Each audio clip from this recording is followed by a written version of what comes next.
qué placer estar junto a ustedes. Les cuento que vamos a comenzar el programa Piedra, Papel y Tinta hablando de periodismo, de la crisis del periodismo, más bien de las nuevas herramientas y de las nuevas tendencias en periodismo. Usted pensará que he invitado a periodistas, se equivocó. He invitado a no periodistas que están mirando tendencias, están proponiendo nuevas, renovadas herramientas en periodismo. Aquí viene la parte más difícil porque tengo que presentar a Andrés, que tiene un apellido ruso, Snitkovsky. Andrés Snitkovsky. Le dicen ruso por motivos obvios. Bienvenido al país y gracias por estar acá. Gracias. Y se encuentra a mi izquierda Eliana Quiroz. Eliana Quiroz, en primer lugar, es columnista de La Razón. Usted forma parte de la Fundación Internet Bolivia. ¿Qué nos puede decir respecto de sus intereses y de su formación, Eliana? Bueno, primero muchas gracias. Yo he estudiado Relaciones Públicas, que tiene que ver con comunicación y con periodismo. No he hecho periodismo nunca, pero siempre por la relación con los amigos con los que he estudiado, he estado relacionada al periodismo. Y mi interés principal, como bueno, tú sabes, alguna gente probablemente también, es Internet. Y dentro de Internet, algunas de las tendencias que también está sufriendo el periodismo digital, el periodismo de datos, o los otros tipos de periodismo de contenidos, periodismo de servicios, etcétera, que tienen mucho que ver con lo que cómo Internet impacta en la labor del periodismo. Entonces, interesada en mirar el fenómeno, interesada también un poco en mejorar probablemente algunos procesos, algunas dinámicas. De hecho, es una de las razones por las que le hemos invitado a ser parte de nuestro abanico de columnistas, porque usted está siempre muy actualizada, enganchada en los debates ligados a todos estos temas, manejo de redes y sobre todo cómo va nadando el periodismo en medio de todo esto y cuál es el papel y cuáles son las precauciones también, porque la idea no es ponerse a bailar todos en las redes, en Internet, porque hay riesgos y usted los va señalando de columna en columna. Gracias, Eliana. Andrés, ¿cuál es su vinculación con el periodismo y por qué está en medio de esta propuesta, periodismo de datos? Y luego le pregunto qué es el periodismo de datos. Muy bien. Bueno, yo soy de formación, soy diseñador gráfico. Soy de Buenos Aires, de Argentina. Estoy acá de visita. Y soy diseñador gráfico que trabajé mucho tiempo para televisión, haciendo animación y esas las pantallas que uno ve, todo eso. Más en el audiovisual. Venía mucho de contar historias, pero de la forma audiovisual y muy corta que tiene la televisión, ¿no? Los videoclips y todo eso. Y luego me empecé a incursionar mucho más en lo que es contar información y mostrar información y explicar ciertos procesos que a veces son difíciles de entender para una persona común, para un lector. Y ahí fui entrando en todo esto que es visualización de datos, que parece rarísimo, pero en realidad todos estamos acostumbrados. Digo, vemos un semáforo y vemos que está en rojo y entendimos esa señal, eso es un dato que nos dice no pasar, y cuando se pone en verde sabemos que podemos pasar. Bueno, a veces, ¿no? A veces hay algún... Depende de los países. Depende del apuro a veces. Pero bueno, entonces un poco la visualización de datos como que encuentra un amigo íntimo, un hermano en el periodismo de datos, en el sentido de que el periodista trae su historia o su hallazgo o estuvo navegando en una base de datos y encontró cierta cosa, y el diseñador, puede ser yo, puede ser otro, o diseñadora, suma toda su experiencia y todos sus saberes para poder comunicar eso que el periodista está contando de una forma visual, que a veces no solamente hace que sea más atractivo, sino que se entienda mejor. Me parece que esa es la fórmula corta de un campo que es mucho más amplio, el periodismo de datos.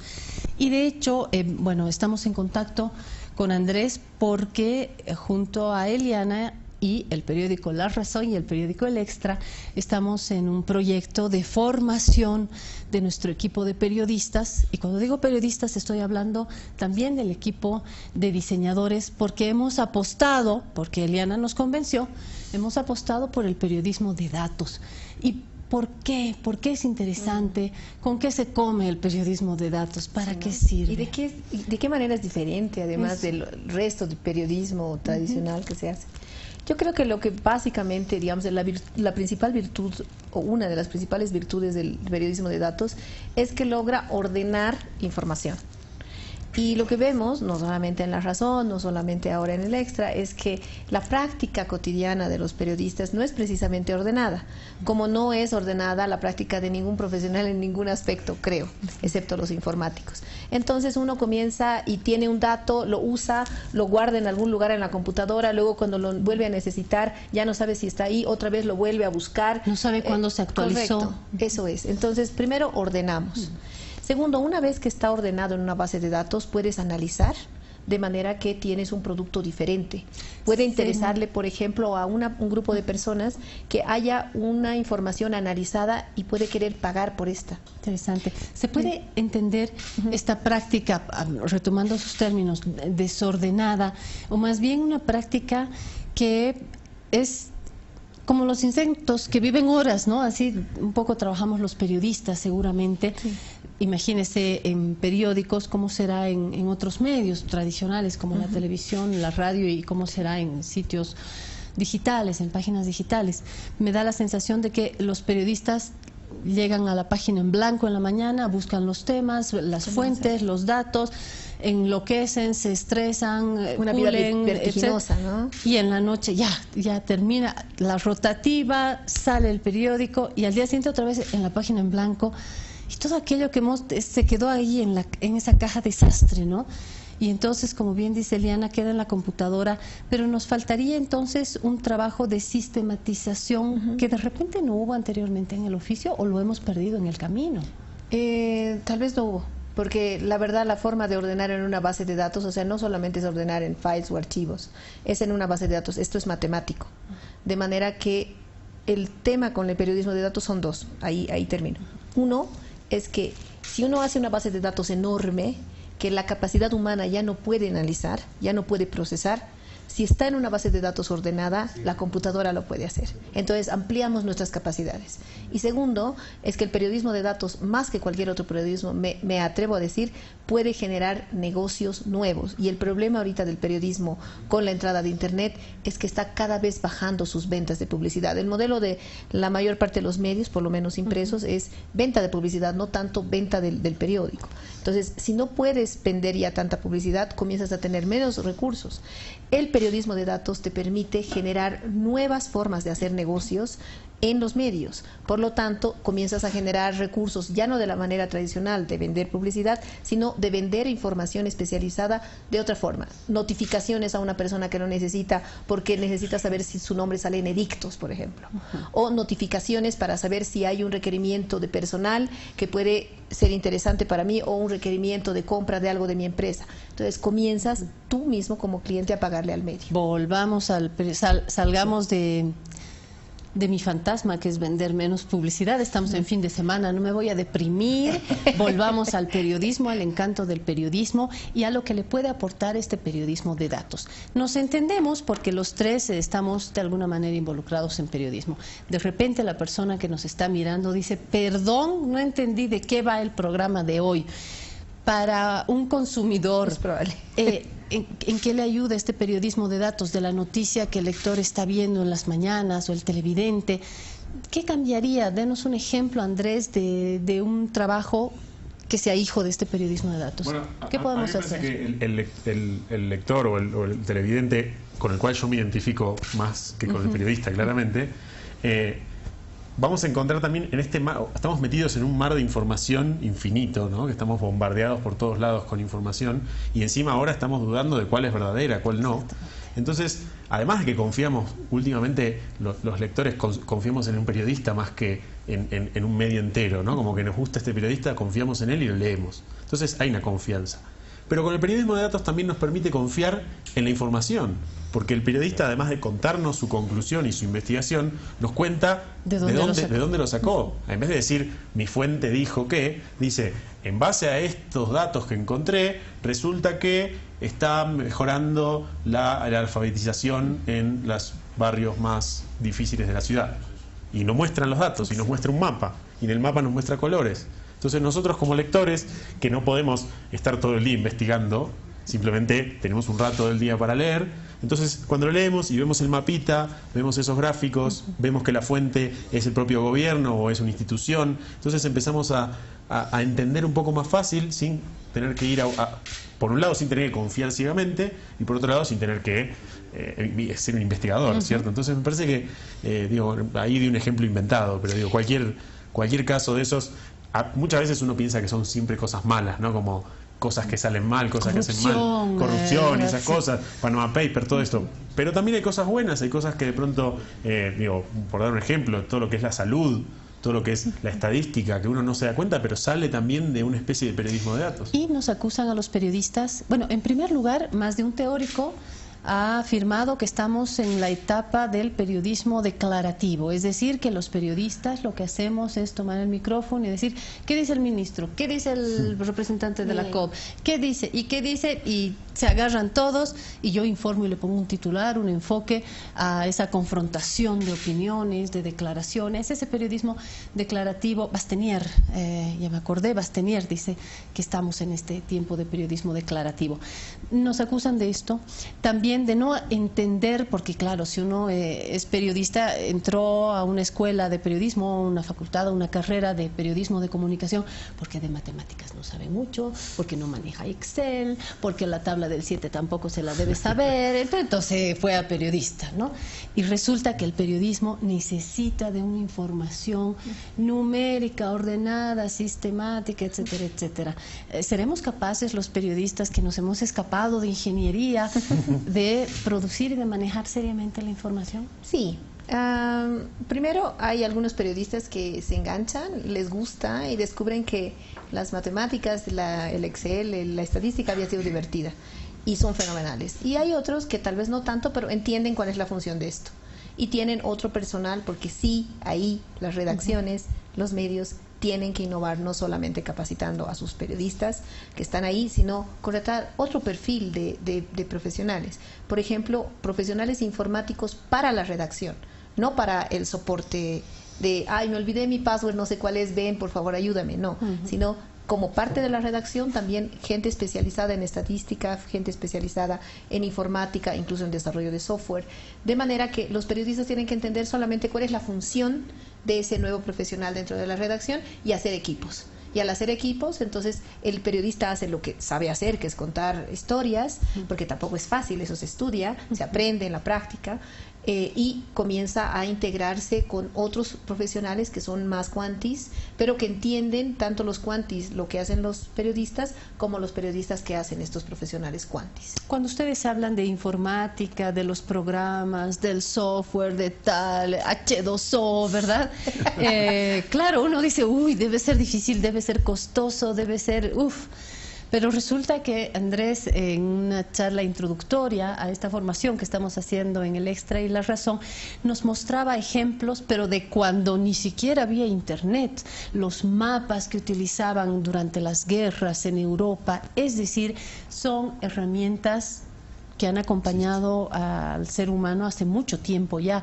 La cosa es saberlas utilizar, ¿no? Un mapa, por ejemplo, es una manera de organizar la información, ¿cierto? Bueno, primero me encanta que me acuerde de lo que usted me enseña. De lo que yo digo, me parece fantástico. Qué buena alumna. Una persona con trayectoria. Me parece que ahí hay algo, y lo decía recién Eliana, que pasa medio desapercibido, pero me parece que es la clave y es un poco la excusa quizás el periodismo de datos, y es el trabajo en equipo. O sea, esos ejemplos que vos contabas, y si quieren podemos irnos hasta la cueva de Altamira, donde estaban dibujaditos los guanacos, que, bueno, no sé si eran guanacos, pero los animales. Cuando se empezó a congregar la gente alrededor de un trabajo y hacerlo en equipo y distribuir tareas es cuando funciona. Y un poco creo que el periodismo, por su tradición, en algún momento lo perdió o en realidad lo aprovechó de otra manera, que era trabajar, un periodista trabajando en la investigación y guardando sus fuentes porque hay que resguardarla, todo eso. Hoy creo que con estas nuevas formas de trabajar en equipo, con un diseñador, con un desarrollador, también nos promueve a trabajar en equipo. Y ese trabajo en equipo es lo que genera estas cosas, como por ejemplo, hablo con un cartógrafo que me ayuda con un mapa, entonces hago un mapa que quizás ni siquiera es una pieza periodística, sino que es un mapa, como tiene la razón, que me dice dónde están los teleféricos y dónde pasa el Puma Qatari. Y es un producto que no es una noticia, digamos, pero es un producto que los lectores o los turistas les puede servir muchísimo. Y que lo sabemos leer, además. Que porque tenemos esa capacidad. Tenemos que saber leer los lectores. Claro, ¿no? bueno, en ese punto también es clave que todo este trabajo nuestro y trabajar en equipo y ampliar el equipo y sumar también un sociólogo, un psicólogo, lo que tengamos a mano y que nos sirva, y que ese equipo de trabajo pueda dar un producto eso, que los lectores no tengan un esfuerzo enorme para entender, que no tengan que ir a la universidad para entender la pieza de gráfica, sino que al revés, les simplifique, les mejore la vida, les aporte una idea nueva. Y en ese sentido me parece que hay un montón de piezas gráficas que uno mismo se crea, uno mismo ignorante, ¿no? Como, no, yo esto no sé. Pero somos muy conocedores, podemos decodificar un mapa, estamos todo el tiempo con el celular usando interfaces muy complejas, podemos tener en nuestra mente todo esto del WhatsApp y las redes sociales, todo el tiempo estamos en conexión con un montón de personas. Eso es complejo, entonces me parece que estamos más dispuestos que y es cierto que tenemos acceso, sabemos ya los ciudadanos de este siglo, sabemos leer lo clásico, ¿no? Leer la escritura, pero leer la imagen, leer la imagen en movimiento, leer el lenguaje de las redes sociales, que es otro, y Google Maps. Y es cierto que somos de alguna manera aprendices solos, ¿no? de estos distintos lenguajes. Para aterrizar todavía más, para quienes nos están viendo nuevamente, a ver, ¿qué cosita, qué temita podría entrar en periodismo de datos? ¿Se podrá hacer algo en este tiempo preelectoral respecto de las candidaturas, los partidos, las encuestas? ¿Se podrá hacer algo más gráfico cuando pensamos en la violencia contra la mujer y la cantidad de feminicidios o de infanticidios? ¿Se podrá hacer algo en términos de salud para saber cuántos se incorporan, qué pasa? ¿Podremos citar algún ejemplo que venga bien con Creo que un ejemplo de ruso, en realidad, del Andrés, es este proyecto que se llama Columnistos. Y lo que hacen es que un bot recolecta información de un periódico. ¿Qué es un bot? Un robot. Ah, un robot. El nombre cariñoso para un robot. Es que es tecnológica total. Es un pequeño software, básicamente. Sí, es un softwarecito. Ya. Un software que jala información y dice cuántas personas de las personas que publican en un periódico, en artículos de opinión, notas de opinión, son mujeres y cuántos son hombres. Y entonces eso nos permite saber si hay más presencia femenina o más presencia masculina en algo que es intelectual, ¿no?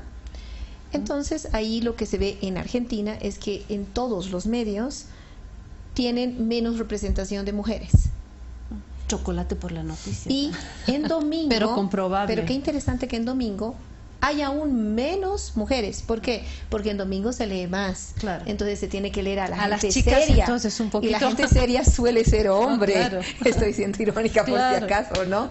Entonces, poder ver eso en datos, poder ver que el 23% en domingo de las columnistas en domingo son mujeres y preguntarte por qué. O sea, ¿por qué? O sea, ¿cuál es la razón? Te lleva un poquito a entender cuáles son las posiciones feministas, por ejemplo, de justicia, de igualdad, en la representación y en la libertad, en el ejercicio de la libertad de expresión. Eso solo se puede hacer con datos y solo se puede hacer ordenando una información que está ahí, que no está tan difícil de ordenar, pero que como no está ordenada, no es evidente. O sea, podemos decir, sí, hay más hombres que publican que mujeres, pero si tú no le pones datos, si tú no le pones número, suena como una declaración más. Si le pones número, es fuerte y tiende a cambiar una realidad que en este caso es injusta. ¿Algún otro ejemplo de...? Sí, una cosa que recién ella decía, hay menos mujeres en los diarios en Argentina, 10% los domingos. El resto de los 10. días 20, los domingos 10. Y además los temas, porque hicimos un análisis de qué temas hablan, y esos son todos temas de mujeres. Las mujeres hablan de temas de mujeres, los varones hablan de temas. Claro. Pero digo, cuando ella decía eso, vos decías chocolate por la noticia, ya es algo que sabemos. Ahora, creo que un rol muy importante que puede traer en el día de hoy, en el hoy en día, el periodismo de datos, es a que las discusiones que tengamos, que todos tenemos discusiones muy acaloradas en los medios, en los digitales, cuando nos juntamos a comer una empanada, que estén basados en algo que no sea solo opinión. Porque si no, a ver, hoy hay gente discutiendo si la Tierra o no es redonda. Y estamos en el siglo de la información y estamos la ciencia. ¿Por qué estamos discutiendo eso? Porque estamos discutiendo sobre opinión. Yo opino que sí, vos opinás. Yo opino que hay varones, que hay mujeres, no sé qué. Ahora, si tenemos esos datos, si tenemos estos informes, si tenemos, por ejemplo, para dar un ejemplo de hacer ese mismo análisis de datos, pero en vez de en los medios, hacerlo en el gobierno. En Argentina, ¿cuántos gobernadores son mujeres? ¿Hace cuántos años que fue la primera gobernadora mujer? Cuando vos lo ves, eso en una visualización, en un gráfico, podemos discutir, como veníamos discutiendo, pero en vez de discutir, yo opino tal cosa, vos opinas tal otra, es, bueno, acá están los datos. ¿Qué opinas? Hay un teórico argentino, cuyo nombre no recuerdo, para variar, que decía que el periodista peligroso no es el que tiene la opinión, sino el que tiene la información. Ese es el periodista peligroso para el poder y valioso para la persona que está leyendo el periódico. Finalmente, y la última pregunta, ¿por qué voy a ganar más plata con el periodismo de datos en un medio de comunicación? Porque puedes vender otros productos. El ejemplo que te daba. Si yo soy una empresa que está interesada en saber cuándo salen requerimientos de parte del Estado que tengan que ver con lo que yo vendo, pero que tal vez me ha pasado que se me pasan algunas convocatorias porque no estoy revisando el periódico todo el tiempo. Entonces, tú organizas la información y tú me vendes la notificación a mi celular cuando sale el producto que yo puedo vender, leche, queso, lácteos, lo que fuese. Entonces, yo te puedo pagar por ese servicio para que llegue a mi celular de manera, para mí es más barato que estar revisando el periódico todo el tiempo y con el riesgo de que se me pase alguna postulación que puede ser interesante para mí. Esa información organizada en bases de datos y ese servicio es perfectamente vendible a partir de un periódico o a partir de cualquier empresa, pero como un periódico esté especializado en el proceso de información, es lógico que un periódico, un medio, pueda vender este tipo de servicios. Y no solo cualquier otro tipo. O sea, cuando se organiza la información, se generan servicios a distintas instancias. Claro, y no solamente en bruto, sino que puedes procesar productos y servicios que la gente está necesitando y vender eso. Vender mejores clasificados. Si yo voy a buscar un auto y tengo que buscar los 100 anuncios de autos, tal vez sea mejor que yo pueda entrar a un lugar y decir, quiero de tanto a tanto, de esta marca. Oro contemporáneo, la información sistematizada. Los datos. Gracias, Eliana Quiroz. Gracias, Andrés, por estar acá y por el trabajo que estamos haciendo con La Razón y con El Extra. Hablando de agradecer, gracias a Cadena A por la amistad, por permitirnos compartir temas como este.